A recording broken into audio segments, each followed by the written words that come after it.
Welcome to the HONA Podcast with Mike and Charl. long time no see. Long time no see. I see you every day, but So this is what we're going to be officially calling season 2. We are in our new podcast room in our new HQ, as you guys can see, and yeah, lots of things have happened. definitely a lot of things have happened. I feel like this episode is going to be a bit different to how we normally do the podcast, where we usually kind of have it broken up into, I feel like, sections, but this is kind of like, I feel so much to catch up on. So it's going to be like a little bit more casual, a little bit of a natter and catching you all up on, the move and HONA as a whole. So this is just, like Charlotte said, it's a catch-up. What's been happening over the last couple of months, because we've been off air for the last couple of months and you're probably wondering what's happening. If you don't follow us on Instagram, TikTok, you may not have fully understood what the complexity or the scale of what's happened over the last couple of months. So, should we get into it? Let's get into it.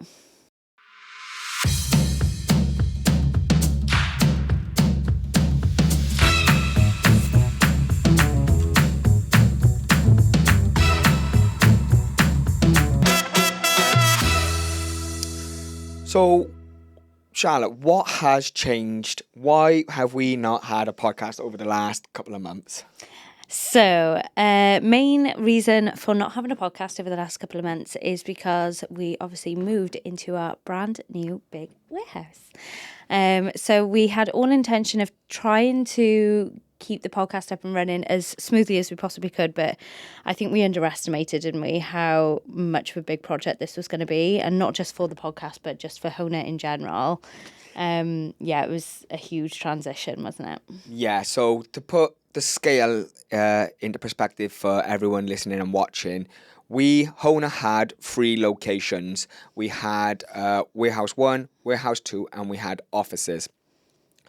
Naively, I thought we could get everyone into the new unit in 1, maybe 2 days. and bearing in mind, we did a lot of planning and prep as well. Yeah. And it wasn't until we seen all the boys loading the pallets and trucks, all the pallets and the stock from Warehouse 2, just Warehouse 2, onto the courtyard, that I realised, oh my God, we've accumulated so much stock, so much stuff.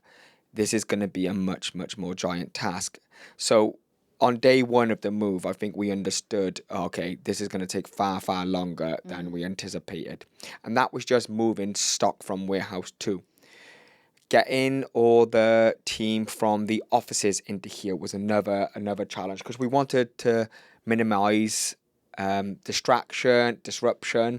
And so we needed to get them in when we had full utilities. So we're talking running water, electricity, internet, fridges, microwaves, furniture for them to sit on, desks for them to use, then bring that there. So I underestimated, like I thought, like an IKEA job. Do you know what I mean? Go to IKEA day 1, but now we're still doing it. Still working on it. And even like, as you said, just moving all the stock from Warehouse 2 out into the courtyard, I think everyone kind of looked at that pile and thought, how on earth did we even fit that into Warehouse 2?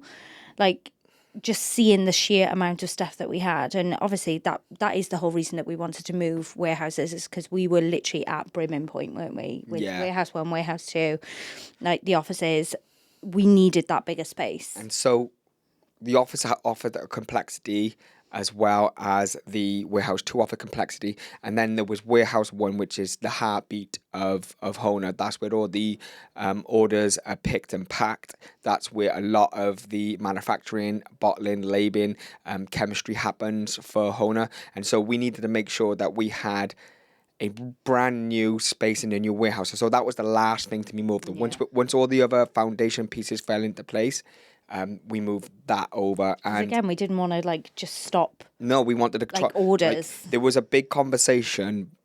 Do we completely stop orders for a week while we transition?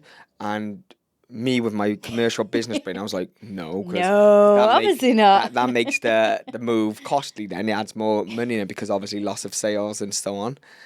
So I was like, no, we'll manage around it. And the team wasn't happy with that. It wasn't, in hindsight, the best idea, but it worked. So I would argue it was a good and idea. everyone, to be fair, like really pulled their finger out. And, you know, there was like that sort of teething time of like, oh, okay, well, we know that that's over in the new warehouse. But and very, very luckily, we were in this such like fortunate position where the move was from one side of the courtyard over to the other. Yeah. We've stayed within the same estate, which is, you know, absolutely perfect. It's so ideal. I could not imagine have done that with lorries and trucks No, going like absolutely not. 2 miles down the road. No, I it couldn't just imagine wouldn't doing have that. happened. It would have been so difficult, which makes me really apprehensive and dreading if we scale up and grow again that we need to. But let's just calm down for a minute. So that leads us as to why the podcast was put on hold.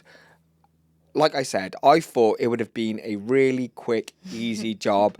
We would have just got everything in there, set each and every room up, and then we're good to go. But you have to continue running a business while managing that move. And if anybody has seen us lately, we haven't just been running a business. We've been doing a brand refresh. We've been releasing new products as well. So like Truebuild, for example, which is our new hero product. Amazing reviews, by the way, if go check it out.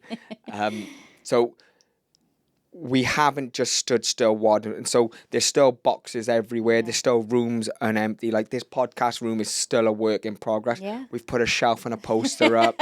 Like if you see behind the cameras now, it looks pretty dire.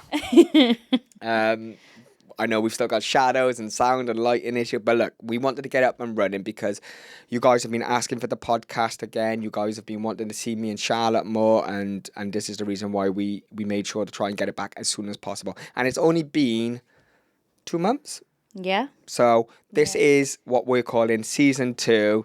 We're in the new warehouse, in the new podcast, so expect a lot more to come from us, and I think it's going to be a little bit different. It's going to be a lot more candid, a lot more casual. I feel like even, you know, just whilst that move was happening, we were trying to still keep as sort of visual and as, you know, out there on TikTok, I suppose, as possible, whilst the podcast wasn't going on, because we love the fact that, like, we can still bring you guys along for that ride with us and get to see it all happening in, like, real time. Whereas, like, obviously now the podcast is kind of like just kind of compiling it all together and just putting it into a box and being like, look, this is what happened, and this is the enormity of it, really. It's a chance for me and you just to sit back and reflect and yeah. Right, we know where we are now. We know how much we've got yet to do, and it gives us a chance a little bit of reflect. And we've got so many big plans for the warehouse. Like, it's a huge space. It's absolutely too big for what we need now. But with everything we're planning and the way the industry is going and what we truly believe in, we feel like we will fill this in 3, 5, 7 years' time. Time pen, who knows?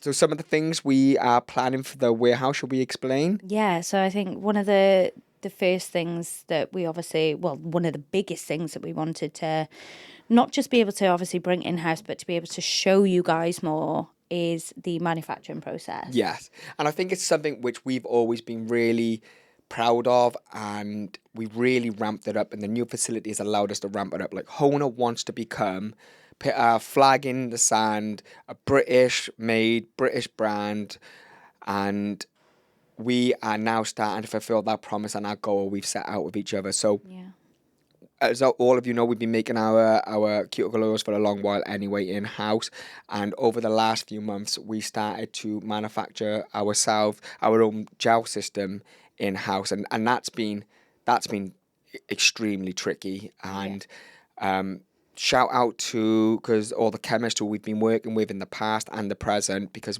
they've allowed us and they've taught us and they've educated us to be in this position now where we can now bring you guys on the journey of how a brand like HONA starts from raw material right through to colour matching for a new collection, right through to troubleshooting when there's issues, down to every little part of it. And that's something which we're really excited to be able to bring. And I think I know we're not the only company in the UK that does that, but we really, really, really want to be as transparent and open and honest, so you guys know exactly what's going on inside of HONA, and going inside of our products as well. So that's the whole story and reason why we're doing that. Yeah, I think, well, you know, you touched on a point that you don't think that we're the only brand in the UK that does it. I think on the scale of it, I would disagree. I don't know of any other brand in the UK at the moment that is doing as much as what we're doing in-house, and almost documenting it as much as we're going to be doing in-house as well. And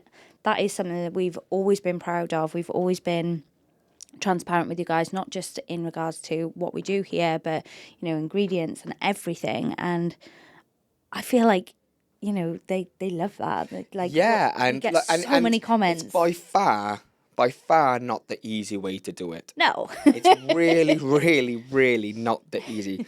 It's very easy just to buy something off a shelf, pop a logo on it, and sell it. Yeah. But that's not what we're about. For better or for worse, we'll find out in 10, 15, 20 years whether it was the right thing. Was it all worth it? We'll find that out. My gamble and Charlotte's gamble is that it's the right way to do it. Yeah. But we'll see. Who knows? We'll see. Definitely. I feel like because we pour so much heart and soul into it, and you can really see like the passion and stuff that HONA as a brand, HONA as a company emulates. I'm just hoping that that's what sets and us apart. I think it's the chemistry that matters, isn't it? It's making sure that you're buying from a company or buying a product which the people who are selling them, aka me and Charlotte, are backing it.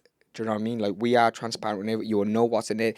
You don't have to message us and go, can we have an SDS sheet? It's on the website. The ingredients are on the website. Where there's made on the website. Like, it's full transparency, which is what we really advocate for in the industry. Yeah. And now that we've just taken it one step further, where we're now going to start documenting the gel system manufacturing journey. Now we're in a place that allows us to have a proper camera set up, because it was just too small before. Yeah. And that was the thing. It was just always too small. There was just not enough space to be able to do that. No. And now it does give us that opportunity. So that is manufacturing. So the next sort of like big milestone that we wanted to accomplish was an area that we could have masterclasses and like one-to-ones and teaching and education, because education is such like a big thing again for us. So being able to have a space that we could bring the outside world in and, you know, either learn from myself or have areas that we get in, you know, either content creators or other educators where they are able to have a place that they can put on these masterclasses. That was, again, something that we were really excited about. Yeah, and whereas I would take it one step further. Like, I would love to get nail techs here, and we almost do a creation class where we have a load of nail techs and we start going through them, and like we make them all create their own custom gel polish and stuff like that. I think that would be very, very exciting. We can take them through how to create their own cuticle oils and how to scent and scent match and create top notes, bottom notes, stuff like that. I think that's something which I'm excited to do. We'll make a whole day of it, type of thing.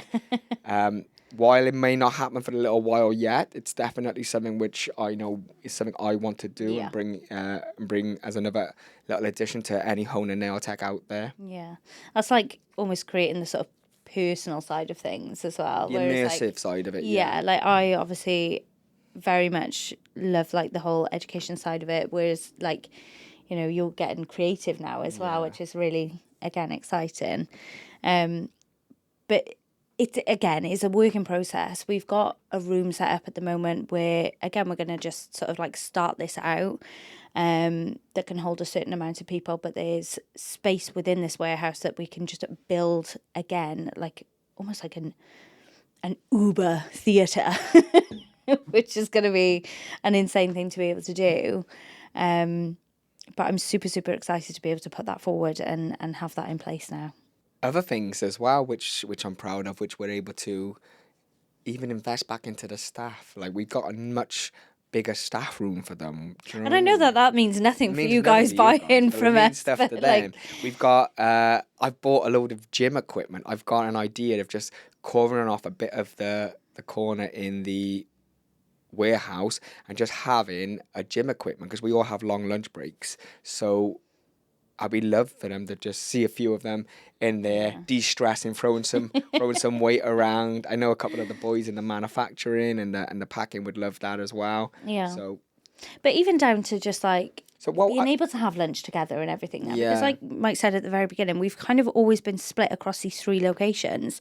So to have all the staff back in one location, I love it. And like, you know, they really enjoy now having a space to be able to like sit and interact with each other, because like the pouring team never even spoke to the marketing team before. No, Whereas, I like, bet now some of them never even never met even each other. met. Yeah, so it's really, really lovely. Now it's nice seeing them like going on walks together Yeah. and stuff. Shout out to them going for walks. Exactly. But yeah, so what we're trying to get at is that there is a lot going on, and this was just a little roundup of why the podcast dropped, what we've been up to, what's coming, what you can expect from us. And we're excited to bring you along on it. We're really, really excited to get the podcast up. So this is just a little intro, this is a little update. And I think full-blown proper episode will be coming next. And we'll see you soon, yes? Yeah, I feel like each week we can go into a deep dive of different things that have been happening. Lovely. All right then, guys. Thank you for joining us. And we'll see you soon. Peace and love.